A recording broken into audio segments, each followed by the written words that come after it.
நான் தான் விவரம் தெரிஞ்சுக்காம மேல கோவப்பட்டேன்.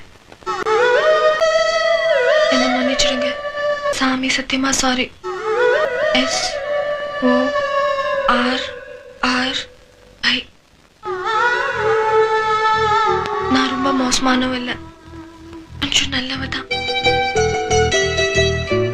என்ன பார்த்தா பாவமா இல்ல?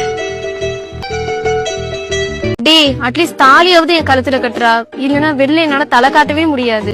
இல்ல, நான் தாலி கட்ட மாட்டேன். வெறும் ஒரு கயிறை கட்டி உன்னை அடிமையாக்குறதுல எனக்கு விருப்பம் இல்ல.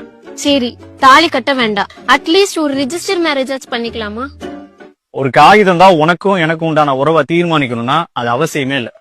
அட்லீஸ்ட் நம்ம ரிலேஷன்ஷிப் பத்தி என் ஃப்ரெண்ட்ஸ் கிட்டே என் அம்மா கிட்டே மட்டும் சொல்றேனே. உன்னை யாருன்னு நான் ஏன் இந்த ஊருக்குலாம் சொல்லணும்? நம்ம அன்பை மத்தவங்களுக்கு சொல்லி நிரூபிக்கணும்னு அவசியம் இல்ல.